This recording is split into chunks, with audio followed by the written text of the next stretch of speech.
Hello students, मैं अंजलि पयाल स्वागत करती हूँ आपका आईसीटी वर्चुअल क्लासरूम देहरादून से। कैसे हैं आप सब लोग? उम्मीद करती हूँ आप सब लोग अच्छे होंगे और अपनी लाइफ में बहुत बेहतर कुछ कर रहे होंगे।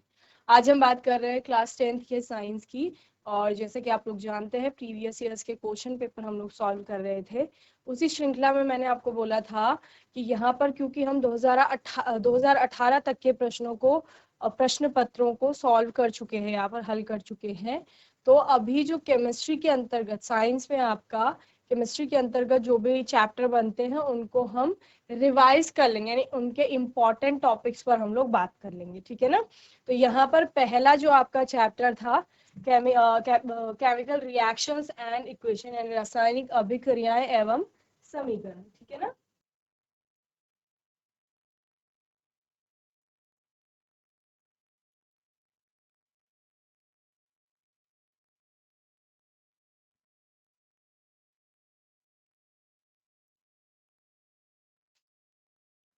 जीआईसी धौलपुर और जीआईसी सकानिया। आवाज आ रही है? हैंड रेस करो। ठीक है, वेरी गुड। तो यहाँ पर रासायनिक अभिक्रियाएं एवं समीकरण के हम लोग बात कर रहे हैं। जीआईसी धौलपुर, माइक ले लो जल्दी से, बात करेंगे मुझसे। Dholpur. Good morning ma'am. Very good morning, क्या नाम है? Good morning ma'am. Very good morning, क्या नाम है बेटा? नंदनी। नंदिनी, ओके। नंदिनी, होमवर्क में क्या मैम दिया था नंदनी मैंने? मुनी। होमवर्क में क्या दिया था? मैम कल हमने क्लास अटेंड नहीं किया था। मैम कल ओके, हमने क्लास अटेंड नहीं किया था। क्यों अटेंड नहीं किया था? मैम हमारे स्कूल में करियर गार्डन्स हो रहे थे, इसलिए ओके, प्रोग्राम हो रहा था हमारे स्कूल में। चलिए, very good, sit down.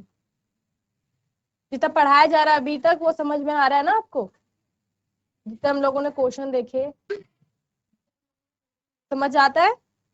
Yes ma'am. ठीक है, वेरी गुड। चलिए, बैठ जाइए। सकानिया, माइक ले लीजिए। वेरी गुड मॉर्निंग, क्या नाम है बेटा आपका? महक। महक 10th क्लास में है ना? यस। लास्ट सेशन अटेंड किया था आपने? No ma'am. नहीं किया था। चलिए महक, बैठ जाएंगे, ठीक है ना। आगे चलेंगे हम लोग, आज के सेशन में बात करेंगे। पहलगांव, माइक ले लो। निधिता, माइक पास करते रहेंगे बॉयज, बात नहीं करेंगे, बिल्कुल भी पास करते रहेंगे माइक को। यस, माइक ऑन करो, बोलो। Good morning ma'am. Very good morning, क्या नाम है बेटा? लवली पापड़ा। लवली पापड़ा मैम, लवली। लवली, ओके। बच्चे, लास्ट सेशन में क्या होमवर्क दिया था? संयोजन अभिक्रिया, वियोजन अभिक्रिया और क्या विस्थापन पढ़ के आए अभिक्रिया। थे? ठीक है, अभिक्रियाओं के प्रकार दिए थे। क्या पढ़ा आपने घर पे? कौन कौन सी अभिक्रिया आती है आपको? चलिए, कोई भी एक अभिक्रिया बताइए। मैम वियोजन अभिक्रिया आती है। हाँ जी, बताइए, सभी को बताओ, वियोजन अभिक्रिया ऐसी क्या होती है? ऐसी रासायनिक अभिक्रिया जिसमें वियोजन होकर दो या दो से अधिक पदार्थ उत्पन्न करती हैं उसे वियोजन अभिक्रिया कहते हैं। ठीक है, वेरी गुड। एग्जाम्पल बताएंगे कोई? चलिए ठीक है, एग्जाम्पल तब तक रिवाइज कर लेंगे। Very good, lovely. Seat down बच्चे। आपके लेफ्ट में जो बैठे हैं उनको माइक दो। वियोजन अभिक्रिया के अलावा मुझे कोई और अभिक्रिया बताइए आप। यस, वेरी गुड मॉर्निंग, क्या नाम है बेटा? हरे कृष्णा। कृष्णा। कृष्णा, माइक को थोड़ा पास में रखेंगे। कोई एक अभिक्रिया बताइए मेरे को, जितने भी अभिक्रिया के प्रकार मैंने बोले ना उनमें से वियोजन कहते हैं।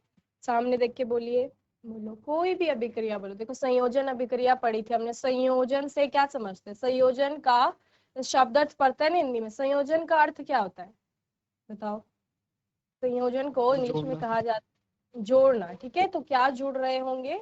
अभिकारक जुड़ रहे होंगे, और जुड़ करके एक उत्पाद बनाएंगे, उसको कहा जाता है संयोजन अभिक्रिया, ठीक है कृष्णा। इसमें बहुत सारे एग्जाम्पल आते हैं। चलिए, इसको रिवाइज करेंगे जल्दी से। आपके लेफ्ट जो बैठे हैं उनको माइक दो।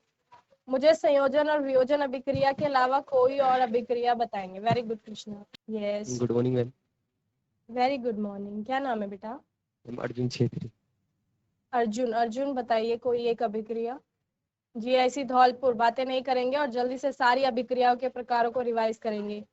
जल्दी से पढ़िए। संयोजन, वियोजन, विस्थापन, द्विविस्थापन, ऑक्सीकरण, अपचयन, रेडॉक्स, ऊष्माक्षेपी, ऊष्मा शोषी, उदासीनीकरण, सारी अभिक्रिया को रिवाइज कीजिए। अर्जुन बताइए कोई भी एक अभिक्रिया। विस्थापन अभिक्रिया में क्या होता है? ये तो लास्ट सेशन में पढ़ा था आपने। अच्छा, विस्थापन से क्या समझते हैं? दोनों साथ विस्थापन का, हाँ जी, दोनों साथ में विस्थापन का आते हैं। साथ में आते हैं। विस्थापन का सामान्य अर्थ क्या होगा? विस्थापन का मतलब होता है शिफ्ट होना बेसिकली, ठीक है ना। तो क्या शिफ्ट होता है? एक तत्व शिफ्ट होता है जिसको दूसरा तत्व जो होता है वो शिफ्ट करता है। यानी बेसिकली क्या होता है, एक ज्यादा अभिक्रियाशील, मैंने निदिता वाला एग्जांपल बताया था। निदिता अपने फ्रेंड के साथ बैठी है, कोई दूसरा फ्रेंड उसकी सीट से उसे हटाना चाहता है, तो वो क्या करेगा, निदिता के बगल में जो बैठी है उससे ज्यादा स्ट्रॉन्ग उसको होना पड़ेगा, उसकी स्ट्रेंथ ज्यादा होगी। स्ट्रेंथ का मतलब यहाँ से अभिक्रियाशीलता से। तो एक अधिक अभिक्रियाशील अपने से कम अभिक्रियाशील धातु को उसके लवणीय विलयन से या उसके यौगिक से विस्थापित कर देता है। इसी को विस्थापन अभिक्रिया कहा जाता है। ठीक है अर्जुन, इसका एग्जाम्पल देखेंगे, आप बैठ जाइए। चलिए, कोई और मुझे अब बताएगा इनमें से किसी एक अभिक्रिया को, या जितनी अभिक्रियाएं आपको आती हैं सारी मुझे एक्सप्लेन करिए। हैंड रेस करो, ले लो माइक जल्दी से। GIC Dholpur, GHS Dholpur. Good morning good ma'am. Morning. Good morning Nandita, कैसे हो? मैम मैं नंदिता नहीं हूँ। कौन है? मैम मेरा नाम पुष्पा राय है। पुष्पा पुष्पा। राय। चलिए, कौन सी अभिक्रिया बताएंगे? मैम विस्थापन। विस्थापन बताइए। विस्थापन अभिक्रिया क्या है? मैम विस्थापन अभिक्रिया हम उससे कहते हैं जो अधिक अभिक्रियाशील धातु होते हैं वो कम अभिक्रियाशील धातु को हटाकर वे अपनी जगह पे विस्थापित हो जाते हैं। इसका उदाहरण Zn+Cu(S4) arrow Zn(Cu)Zn(SO4+Cu। Very good. Arrow नहीं मैम बोलते हैं, मैम यानी वियोजन का बताओ। हाँ जी बताइए। वियोजन बताइए। मैम वियोजन अभिक्रिया हम उससे कहते हैं जो एकल उत्पाद टूट के दो या दो से अधिक उत्पादन बनाते हैं, उसे वियोजन अभिक्रिया कहते हैं। इसका उदाहरण CaCO3 arrow CaO+CO2। Very good. Arrow नहीं बोलेंगे उसको, ठीक है ना।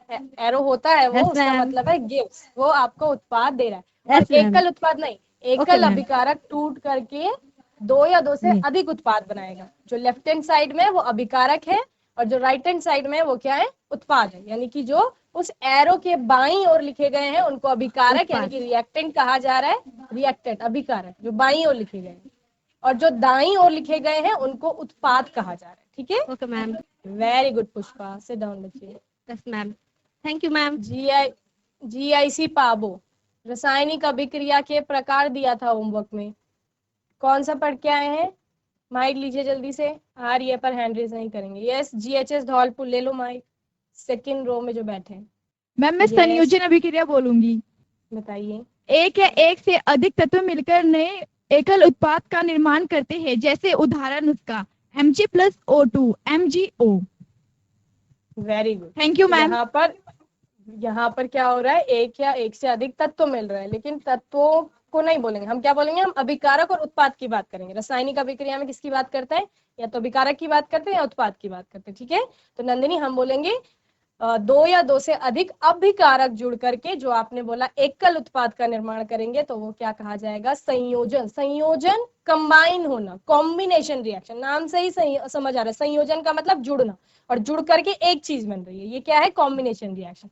Very good. मैग्नीशियम का ऑक्साइड बन रहा है, ये संयोजन अभिक्रिया का उदाहरण। Sit down. आपके पीछे सेकंड रो में जो बैठे हैं उनको माइक दे दीजिए, वो हैंड रेस कर रहे हैं।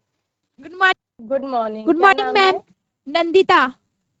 ओके नंदिता, कौन सी अभिक्रिया के बारे में बताएंगे?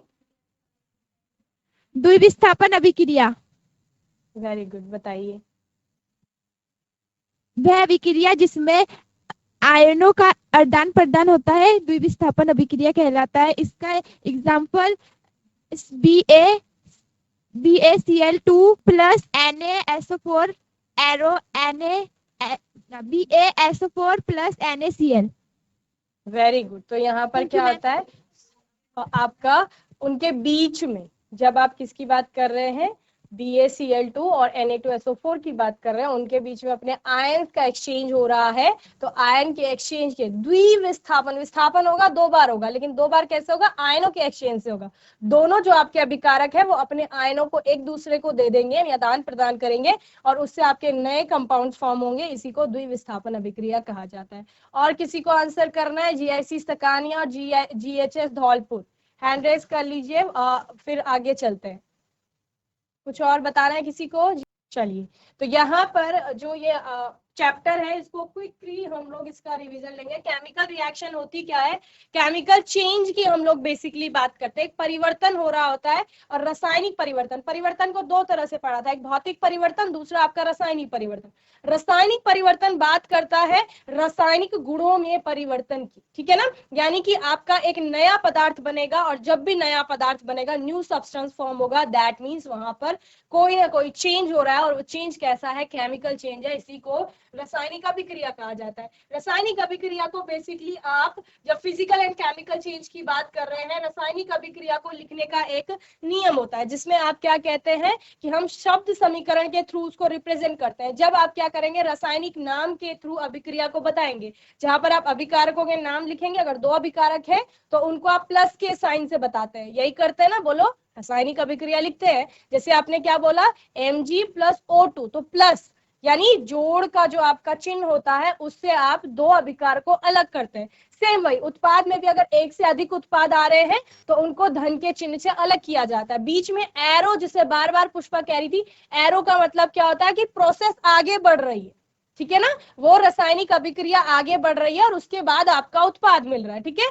तो जो रासायनिक अभिक्रिया को लिखने का एक तरीका होता है, केमिकल सिंबल के थ्रू रिप्रेजेंट किया जाता है, जो हमें नंदिनी ने बताया या नंदिता ने बताया, पुष्पा ने, जहां पर वो सिंबल्स का यूज कर रहे थे। मैग्नीशियम के लिए Mg, ऑक्सीजन के लिए O2, उन्होंने CaCO3 बोला, that is calcium carbonate, BaCl2 बोला, वो बेरियम क्लोराइड आपका। तो ये सारे क्या है? ये प्रतीकों के माध्यम से वो निरूपण कर रहे थे रासायनिक यौगिकों का या तत्वों का। तो वहां पर जब हम प्रतीकों के माध्यम से या केमिकल फॉर्मूले के थ्रू अपनी अभिक्रिया को रिप्रेजेंट करेंगे, उसको क्या कहा जाता है? समीकरण कहा जाता है। तो 2 प्रकार के समीकरण, एक शब्द समीकरण, दूसरा आपका नॉर्मल समीकरण। शब्द समीकरण में आप पूरा नाम लिखते हैं, जैसे कि आपने लिखा मैग्नीशियम धन ऑक्सीजन ने मिलकर के बनाया मैग्नीशियम ऑक्साइड, तो ये शब्द समीकरण हो गई। वहीं पर कॉमन नॉर्मल जो आप इक्वेशन यूज करते हैं वो है जो आप एग्जांपल में अभी मुझे बता रहे थे, ठीक है ना? तो इस प्रकार के फिजिकल चेंज के बारे में हम लोगों ने बात की है। भौतिक परिवर्तन के एग्जांपल है जो आप बहुत छोटी क्लासेस में पढ़ चुके हैं। अब कोई केमिकल रिएक्शन हो रही है कहीं पर, तो आपको पता कैसे चलेगा कि केमिकल रिएक्शन हो रही है? या तो वहां पर क्या हो रहा होगा, किसी ना किसी टेम्परेचर में चेंज हो रहा होगा, तापमान में परिवर्तन हो रहा है, या तो तापमान बढ़ रहा है या फिर तापमान घट रहा है। अगर आपने कुछ नहीं मिला, आपने एक्सटर्नल कोई हीट का मीडियम यूज नहीं कर रहे हैं ना यहाँ पर, यानी आपने ना यहाँ पर बर्नर ऑन किया, ना स्पिरिट लैम्प का प्रयोग किया, ना ही आपने कोई भी हीटिंग मैंटल हो गए या फिर हॉट प्लेट, किसी का प्रयोग नहीं किया, फिर भी 2 केमिकल्स को मिलाने पर टेम्परेचर बढ़ रहा है या घट रहा है, इसका मतलब क्या है? वहां पर केमिकल चेंज हो रहा है, ठीक है? इसके अतिरिक्त फॉर्मेशन ऑफ प्रेसिपिटेट, जैसे आपने कौन सी अभिक्रिया बताई? द्विविस्थापन अभिक्रिया बताई। तो वहां पर एक अभिक्रिया पढ़ते हैं हम द्विविस्थापन के एग्जाम्पल में, जिसमें कि प्रेसिपिटेट बनता है। तो जब भी प्रेसिपिटेट बनेगा कुछ इस प्रकार का अवक्षेप, तो उसको अवक्षेपण अभिक्रिया कहा जाएगा, ठीक है ना? चेंज इन कलर, अगर रंग में परिवर्तन हो रहा है, इसका मतलब रासायनिक अभिक्रिया हो रही है वहां पर, ठीक है ना? कि आपने 2 केमिकल को मिलाया और उसका कलर चेंज हो गया। इसके अलावा चेंज ऑफ स्टेट, अगर फिजिकल स्टेट में या किसी भी स्टेट में चेंज हो रहा है, इसका मतलब केमिकल रिएक्शन वहां पर हो रही है, ठीक है ना? तो रासायनिक समीकरण को लिखते हैं, इसके अलावा हम सिंबल्स के थ्रू रिप्रेजेंट करते हैं। और मैंने आपको बोला था केमिकल इक्वेशन को बैलेंस कर लेंगे बहुत अच्छे से, ठीक है ना? उनको सीख लेंगे।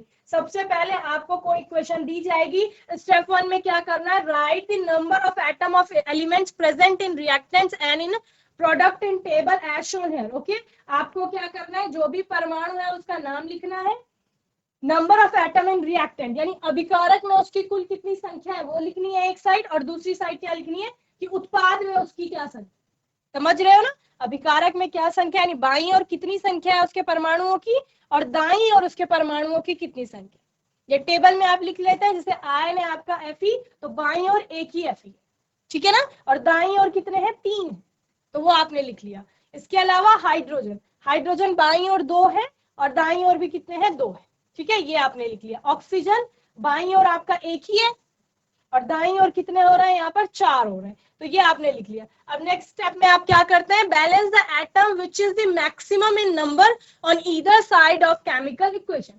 केमिकल इक्वेशन के दोनों साइड में जिसके परमाणुओं की संख्या सबसे अधिक होगी उसको आप सबसे पहले बैलेंस करते हैं। तो in this equation the number of oxygen atom is the maximum on right hand side. आपने क्या बोला, ये ऑक्सीजन की संख्या बहुत ज्यादा है, तो सबसे पहले इसको लेकर चलते हैं, इसको बैलेंस करते हैं। To balance the oxygen one needs to multiply oxygen on left hand side by 4, ठीक है ना, तो ये ऑक्सीजन है तो इसके आगे आप 4 से मल्टीप्लाई कर देंगे तो 4 ऑक्सीजन हो गए, यानी पूरे H2O को आप मल्टीप्लाई करेंगे बेसिकली, ठीक है ना, पूरे H2O के नंबर ऑफ एटम्स आपके बढ़ेंगे, नंबर ऑफ मॉलिक्यूल्स बढ़ जाएंगे वहां पे। तो यहाँ पर आपने इसको 4 से कर दिया तो ऑक्सीजन अब 4 हो गए, यहाँ भी 4, यहाँ भी 4, क्लियर, यानी राइट हैंड साइड में भी 4 और लेफ्ट हैंड साइड में भी 4। इसके अलावा अब आप क्या करेंगे, now the number of hydrogen atoms become 8 on left hand side. जब आपने यहाँ पर 4 लगाया तो पहले हाइड्रोजन 2 ही थे, अब 4 और आ गए तो 2 into 4 8 हो गए ना हाइड्रोजन। अब आप क्या करेंगे, which is more than that of right hand side, right hand side में तो आपके 2 ही हाइड्रोजन थे, to balance it one needs to multiply the hydrogen on right hand side by 4। अब आप क्या करेंगे, दाईं ओर भी 4 की गुणा कर देंगे जिससे हाइड्रोजन आपका बैलेंस हो जाएगा। तो पहले ऑक्सीजन बैलेंस किया, अभी हाइड्रोजन बैलेंस कर लिया 4 से मल्टीप्लाई करके। अब after that number of oxygen and hydrogen atoms become equal on both side, oxygen और हाइड्रोजन बराबर हो गए। The number of ion is 1 on left hand side while it is 3 on right hand side. To balance it multiply the ion on left hand side by 3। अब क्या करेंगे आप लोग, क्योंकि यहाँ पर Fe3 है लेकिन यहाँ पर Fe1 ही था, तो आपने क्या कर दिया, ये 3 से यहाँ गुणा कर दी, तो इस प्रकार से आपके Fe कितने हो गए, दोनों साइड में 3 3 हो गए हैं, ठीक है ना। चलिए, सो स्टेप 5 है आपका, now the number of atoms of each element becomes equal on both sides, thus this equation become a balanced equation। okay, तो इस तरह से आप लास्ट में बता देंगे कि दोनों साइड में क्योंकि परमाणुओं की जो संख्या है सभी तत्वों के वो बराबर हो चुकी है, यानी जो रासायनिक अभिक्रिया के लिए समीकरण दी गई थी वो संतुलित हो चुके हैं। तो इस तरह से आप फिर टेबल बना के लास्ट में देख सकते हैं, आयन दोनों साइड 3 हो गए, हाइड्रोजन दोनों साइड 8 हो गए, ऑक्सीजन दोनों साइड 4 हो गए, तो ये बैलेंस्ड इक्वेशन आ गई आपकी इस रासायनिक अभिक्रिया के लिए। क्लियर है सभी को, बोलो। बहुत सारे एग्जाम्पल हम लोगों ने देखे थे जब भी चैप्टर पढ़ रहे थे, अभी तो रिवीजन में क्विकली हम लोग सब कुछ पढ़ेंगे, ठीक है। तो मैंने आपको क्या बोला, जितनी भी इक्वेशन आपकी बुक में है या उसके अलावा कोई भी आपके पास साइड बुक है, क्वेश्चन पेपर है आपके पास, आगे की क्लासेस के बुक्स है कोई, या फिर आप कोई भी अदर मीडिया यूज करते हो पढ़ने के लिए, तो वहां पर जितनी भी इक्वेशंस है आपके पास, जितनी भी समीकरण है, ध्यान से सुनिए GHS धौलपुर, उन सभी को बैलेंस करिए, प्रैक्टिस करिए घर में, ठीक है। बोलो करेंगे, हैंड रेस करो। सारी अभिक्रियाओं के लिए जो समीकरण है उनको घर में संतुलित करेंगे, क्योंकि अगर एक मार्क्स आपके लिए क्या हो जाता है, जरूरी हो जाता है, 1 नंबर में ही पूछेगा, 2 नंबर में ही पूछेगा आपको, ठीक है। तो वो आपको आनी चाहिए कि ये गलत नहीं होगा अगर क्वेश्चन पेपर में आपका एक क्वेश्चन पूछा जाएगा, ठीक है। चलिए आगे चलते हैं। देन यहाँ पर बहुत सारे एग्जाम्पल हैं आपके, नोट करना चाहेंगे इनको तो नोट कर लीजिए, जल्दी से नोट करिए, आप सीधे अभिक्रियाएं नोट कर सकते हैं जो आंसर्स हैं। ये कुछ नया नहीं है, जब हम चैप्टर पढ़ रहे थे ना तो सेम आपकी प्रेजेंटेशन है जो मैंने आपको जब चैप्टर पढ़ रहे थे तब भी ये पूरा बताया था, अभी हम रिवाइज कर रहे हैं उन्हीं नोट्स। ऊपर लिख लेंगे बैलेंस द गिवन इक्वेशन, यानी संतुलित समीकरण लिख सकते हैं डायरेक्ट, संतुलित रासायनिक समीकरण। अर्जुन नोट कर लिया है आपने, बैठ जाएंगे, हैंड रेस कर लेंगे अगर नोट कर लिया, ठीक है, वेरी गुड। चलिए आगे चलते हैं। ये आपके पास एक और इक्वेशन थी जिसको बैलेंस करना था। नाउ जो मैंने आपको होमवर्क में दिया था उन्हीं पर हम लोग आ जाते हैं। क्या था सबसे पहले? Different type of chemical reaction, रासायनिक अभिक्रिया के प्रकार में सबसे पहला हमने देखा था कॉम्बिनेशन रिएक्शन, संयोजन अभिक्रिया, जिसे नंदिनी ने हमें बताया। संयोजन अभिक्रिया जिस अभिक्रिया में, ध्यान से सुनेंगे, जिस अभिक्रिया में दो या दो से अधिक अभिकारक किसी एक उत्पाद का निर्माण करते हैं उसी को संयोजन अभिक्रिया कहा जाता है। देखो हम लोग बहुत बड़े हो चुके हैं, ठीक है ना, अभी हमें याद नहीं करना बार बार चीजों को कि रट रट के एक लाइन को हम रट्टा मारेंगे, ऐसा नहीं चलेगा। अब क्या करेंगे, कुछ चीजों को कॉन्सेप्ट क्लियर करेंगे, साथ साथ थोड़ा सा उनको क्या करेंगे, कोरिलेट करके चलेंगे। जैसे संयोजन, संयोजन का मतलब क्या होता है? जुड़ना।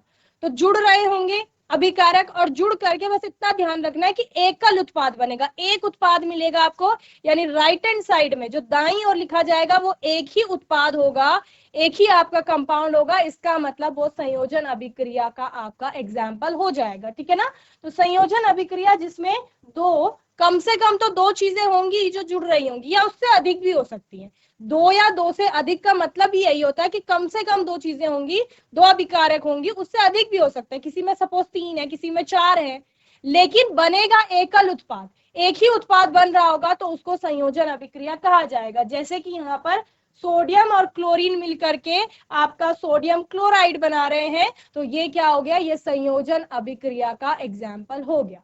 बोलो समझ में आ गया संयोजन अभिक्रिया सभी को? अभी लवलीन, कृष्णा, निधिता, अर्जुन, बाकी सभी बच्चे कुटियाल गांव समझ आ गया, धौलपुर, ठीक है। चलिए, तो ये आपका हो गया। अब संयोजन अभिक्रिया में देखो कॉमन आपकी रिएक्शन कोई आती है कि एक्स और वाई आपके दो अभिकारक थे और दोनों जुड़ गए, और जुड़ करके उन्होंने क्या बना लिया, एक्स और एक्स वाई एक कंपाउंड बना लिया, तो एकल उत्पाद यानी संयोजन अभिक्रिया, ठीक है। एक ही उत्पाद बनाए तो संयोजन अभिक्रिया है। A reaction in which two or more reactants combine to form a single product is known as combination reaction, ठीक है ना, ये आपका हो गया है। And combination reaction is also known as synthesis reaction, इसको संश्लेषण अभिक्रिया भी कभी कभी आपका कहा जाता है।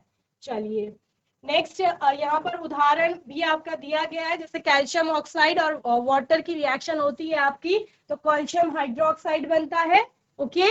और बाद में उस कैल्शियम हाइड्रोक्साइड की अभिक्रिया अगर कार्बन डाइऑक्साइड से हो गई तो कैल्शियम कार्बोनेट और वाटर आपका फॉर्म होता है। तो ये एक और रिएक्शन है जो आपकी किसमें आ जाएगी, संयोजन अभिक्रिया के एग्जाम्पल में आ जाएगी। क्लियर है?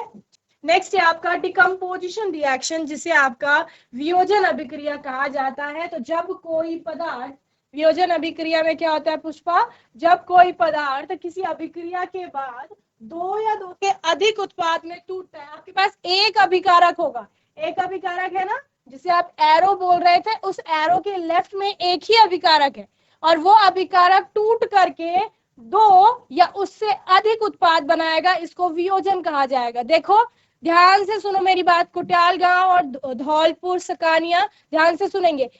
संयोजन अभिक्रिया में क्या हुआ, दो या दो से अभिकारकों ने जुड़ करके एक उत्पाद बनाया। वियोजन अभिक्रिया में क्या होगा, एक अभिकारक टूट करके दो या दो से अधिक उत्पाद बनाएगा, यानी संयोजन के ठीक विपरीत आपको लिखना है, वो क्या हो जाएगा, वियोजन। वियोजन का मतलब ही होता है टूटना, तो एक अभिकारक है वो टूट करके दो या दो से अधिक उत्पाद बना रहा है, इसी को वियोजन अभिक्रिया कहा जाता है, कभी कभी अपघटन भी इसको आप कहते हैं। और अगर कोई वियोजन, ध्यान से सुनेंगे, अगर कोई वियोजन ऊष्मा देने पर हो रहा है, यानी ऊष्मा की उपस्थिति में आपने किसी कंपाउंड को गर्म किया उसके बाद वो टूट रहा है, तो उसको ऊष्मीय वियोजन या ऊष्मीय अपघटन भी कहा जाता है, ठीक है। बोलो वियोजन अभिक्रिया क्लियर है? डिकम्पोजिशन रिएक्शन समझ आ गया सभी को? हैंड रेज करो, ठीक है। चलिए, तो बस संयोजन अभिक्रिया को याद कर लीजिए, उसका ठीक उल्टा वियोजन में होता है, बस ये ध्यान रखना है आपको। तो जब कैल्शियम कार्बोनेट को गर्म किया जाता है तो वियोजित होकर कैल्शियम ऑक्साइड CaO, ठीक है ना, और कार्बन डाइऑक्साइड का निर्माण होता है। और बोलेंगे मैम ये CaCO3 के आगे S क्या लिखा है, CaO के आगे S क्या लिखा है, और CO2 के आगे G क्या लिखा है, कौन बताएगा? जल्दी से हैंड रेज करिए, इसका मतलब क्या है जो कैल्शियम कार्बोनेट के आगे स्मॉल s लिखा है? Pushpa. Good morning ma'am. Good morning, क्या इसका मतलब क्या है? Ma'am solid. Solid. Ma'am yes ma'am. और मैम जी का gas. Very good, very good. ये मैंने जब चैप्टर थैंक पढ़ा यू रही थी मैम। वहाँ पर सबसे पहले हम अभिक्रियाओं के बारे में पढ़ते हैं ना, वहां पर मैंने आपको बताया था कि जब सिट डाउन बच्चे, जब हम रिप्रेजेंटेशन करेंगे, सिंबॉलिक रिप्रेजेंटेशन करेंगे यानी इक्वेशन लिखेंगे, तो उसमें जो कंपाउंड हमें जो जिस स्टेट में दिखाई दे रहा है, जिस फिजिकल स्टेट, जिस भी भौतिक अवस्था में हमें यौगिक या तत्व मिल रहा है, हम उसके आगे स्मॉल एस, स्मॉल एल और स्मॉल जी लिखते हैं। यानी एस आएगा सॉलिड यानी वो ठोस अवस्था में है, स्मॉल एल का मतलब है लिक्विड यानी कि वो द्रव अवस्था में है, और स्मॉल जी का मतलब है गैस यानी कि वो गैसीय अवस्था में पाया जाएगा। यानी कैल्शियम कार्बोनेट को आपने ठोस अवस्था में उपयोग में लाया है, और उससे जो आपके उत्पाद बने हैं कैल्शियम ऑक्साइड, वो भी ठोस अवस्था में आपको मिला है, और जो कार्बन डाइऑक्साइड होगी वो गैसीय अवस्था में वहां पर पाई जाएगी। क्लियर है? तो ये वियोजन अभिक्रिया हो गया आपका। ओके, चलिए इसके बाद है डिस्प्लेसमेंट रिएक्शन, जिसे हमें अर्जुन बताना चाह रहे थे, विस्थापन अभिक्रिया जिसे कहा जाता है। विस्थापन अभिक्रिया में बेसिकली क्या होता है, जब कोई एक तत्व दूसरे तत्व को उसके यौगिक से विस्थापित कर देता है, और ये है कौन जो विस्थापित कर रहा है, ये अधिक अभिक्रियाशील होगा। जब एक अधिक अभिक्रियाशील तत्व, या कई कई बार आप धातु शब्द भी यूज करते हैं जब धातुओं के रिस्पेक्ट में उसे बताते हैं, तो जब कोई अधिक अभिक्रियाशील तत्व अपने से कम अभिक्रियाशील तत्व को उसके यौगिक से विस्थापित कर देगा, वहां से हटा देगा, तो इसको कहा जाता है विस्थापन अभिक्रिया। जैसे यहाँ पर क्या हुआ, यहाँ पर क्या हुआ, Fe प्लस CuSO4 था, ठीक है। तो ये Fe क्योंकि आयन ये अधिक अभिक्रियाशील है, हमें कैसे पता चला, सक्रियता श्रेणी को याद करिए, धातु और धातु के चैप्टर में आपका Fe अधिक अभिक्रियाशील है। क्यों? क्योंकि सक्रियता श्रेणी में ऊपर आता है, कॉपर से ऊपर आता है, तो कॉपर से अधिक अभिक्रियाशील है। ये अपने से कम अभिक्रियाशील कॉपर को क्या करेगा, यहां से हटा देगा, इसके स्थान पर क्या आ जाएगा, Fe आ जाएगा।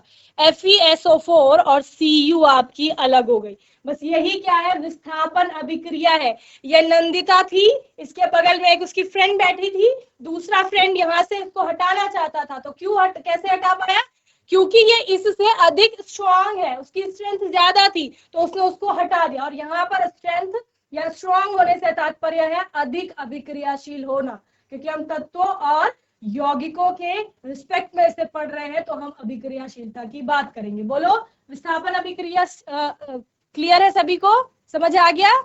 अधिक अभिक्रियाशील अपने से कम अभिक्रियाशील को उसके यौगिक से विस्थापित कर देगा, तो ये हो गया विस्थापन अभिक्रिया। क्लियर है? इसका एग्जाम्पल एक और जो हमें पुष्पा ने बताया था, जब जिंक आयन की जगह हम जिंक ले लेंगे तो ये ZnSO4 हो जाएगा। क्यों? क्योंकि जिंक भी कॉपर से अधिक अभिक्रियाशील होती है, ठीक है। और सबसे अधिक अभिक्रियाशील क्या थे, पोटेशियम हो गया, उसके नीचे सोडियम आपका आता है, एल्यूमिनियम, मैग्नीशियम, कैल्शियम, ये अधिक अभिक्रियाशील तत्वों में आते हैं, धातुओं में आते हैं। फिर मिडिल की अभिक्रियाशीलता, जिंक, आयरन, कॉपर, ये मिडिल में आते थे। और सबसे कम अभिक्रियाशील में प्लेटिनम हो गया, सिल्वर हो गया, गोल्ड हो गया, इनकी बात हम लोग करते हैं। ओके, चलिए नेक्स्ट, डबल डिस्प्लेसमेंट रिएक्शन। अब डिस्प्लेसमेंट होगा, दो बार होगा, लेकिन दो कंपाउंड के बीच में होगा। अब तत्व नहीं आएंगे, अब यौगिक आएंगे, और यौगिक अपने आयनों का आदान प्रदान करेंगे, और आयनों के आदान प्रदान के फलस्वरूप आपके यौगिक बनेंगे। इसी को क्या कहा जाता है, डबल डिस्प्लेसमेंट रिएक्शन कहा जाता है, ठीक है ना। तो द्विविस्थापन अभिक्रिया यहाँ पर होगा क्या, जो हमें यहाँ पर एग्जाम्पल बताया था GHS धौलपुर ने, कि बेरियम क्लोराइड और सोडियम सल्फेट की रिएक्शन होगी, तो बेरियम सल्फेट और सोडियम क्लोराइड बनेगा। ये हमारा कैसा है, द्विविस्थापन अभिक्रिया का उदाहरण है। होता क्या है, बेसिकली जो BaCl2 है आपका, वो Ba पॉजिटिव और Cl2 निगेटिव में टूटेगा, Na2SO4 आपका Na2 पॉजिटिव और SO4 निगेटिव में टूटेगा, ठीक है।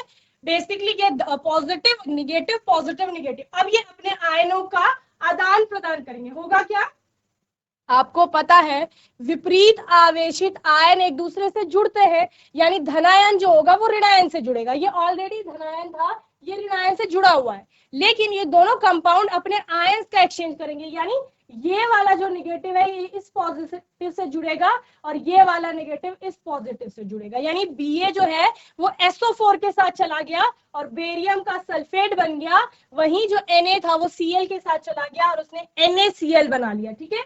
तो इस प्रकार से ऐसी अभिक्रियाएं, आप लिखेंगे ऐसी अभिक्रियाएं जिनमें अभिकारकों के बीच, बस ये याद रखना है आपने, आयनों का आदान प्रदान होता है, उसी को कहा जाता है द्विविस्थापन अभिक्रिया, यानी डबल डिस्प्लेसमेंट रिएक्शन। ठीक है ना। तो इस प्रकार से आपको याद रखना है कि कैसे आपके जो कंपाउंड्स हैं, यौगिक हैं, वो आपके आयनों का एक्सचेंज कर रहे हैं और आयनों के एक्सचेंज के फलस्वरूप आपके न्यू प्रोडक्ट फॉर्म हो रहे हैं। तो इनको कहा जाता है आपका द्विविस्थापन अभिक्रिया। ठीक है। इस NaCl को कहाँ पढ़ रहे थे? इसको पढ़ रहे थे आयनिक यौगिकों में, जब मैं आयनिक यौगिकों के बारे में आपको बता रही थी। ठीक है। GIC सोना डोबर और GIC बबियार। आवाज आ रही है आपको? हैंड रेस करो, हाथ उठाइए, आवाज आ रही है तो। वेरी गुड, समझ में आया द्विविस्थापन अभिक्रिया क्या है? सभी को आवाज आ रही है? हैंड रेस करिए एक साथ। आपने देखा GIC सकानिया, GIC कुटियालगांव, GHS आपका धौलपुर, कितने अच्छे से डेली सेशन अटेंड करते हैं और डेली पढ़ रहे हैं, सारे क्वेश्चन पेपर उन लोगों ने सॉल्व किए हैं। GHS धौलपुर से नंदिनी, नंदिता, पुष्पा, आपका GIC सुल्तानपुर से बहुत अच्छे आंसर करते हैं। कुटियालगांव से अर्जुन है आपका, इसका Krishna, Lovleen, Nandita daily session attend कर रहे हैं और बहुत अच्छे से आंसर करते हैं। सकानिया से आपने देखा महक ने कितने अच्छे से आंसर किया। सभी बच्चे पढ़ते हैं और होमवर्क अपना करके लाते हैं। ठीक है ना। आप लोगों को भी ऐसी पढ़ाई करते रहनी है। तो होमवर्क में पढ़ेंगे ऑक्सीडेशन यानी उपचयन जिसे कहा जाता है, वो क्या होता है? रिडक्शन, यानी कि अपचयन का मतलब क्या है? अभिक्रिया के प्रकार। फिर ये आप ही समझाएंगे मुझे आने वाले सेशन में कि क्या होता है। और इसमें इंपॉर्टेंट आता है रेडॉक्स रिएक्शन, जिसका मैंने आपको एक एग्जाम्पल भी बताया था। ठीक है ना, जो आपके होम क्वेश्चन में पूछा गया था, एंडोथर्मिक रिएक्शन, और ये भी आपके एक क्वेश्चन पेपर में आया था एक्सोथर्मिक रिएक्शन। ये क्या होते हैं और इनके एग्जाम्पल क्या है, ये आप लोग बताएंगे। ठीक है। और उदासीनीकरण अभिक्रिया। ठीक है ना। इसके बाद हम लोग कुछ एक दो टॉपिक और है इस चैप्टर में, और सेकंड चैप्टर लेकर चलेंगे अपना। ठीक है। चलिए, तो बोलो आज कैसे में आया? सभी को हैंड रेस करिए, समझ में आया तो। ठीक है, वेरी गुड। चलिए, तो आज के सेशन में GHS धौलपुर से हमेशा की तरह बहुत अच्छे से आंसर्स आए, सभी बच्चों ने बहुत अच्छे से रिस्पांस किया। GIC कोटियालगांव से भी हमेशा की तरह बहुत अच्छे से रिस्पांस मिला। GIC सकानिया ने बहुत अच्छे से रिस्पांस किया। GIC सोना डोबर और GIC बबियार के बच्चों ने भी बहुत अच्छे से रिस्पांस किया। सभी बच्चों को ऐसे ही पढ़ाई करनी है। कोई भी डाउट होगा, क्वेश्चन होगा, तो आने वाले सेशन में आप लोग पूछ लेंगे। अपने आने वाले सेशन में एक नए चैप्टर के नए प्रश्नों के साथ आएंगे, और तब तक के लिए ICT वर्चुअल क्लासरूम से जुड़ने के लिए धन्यवाद।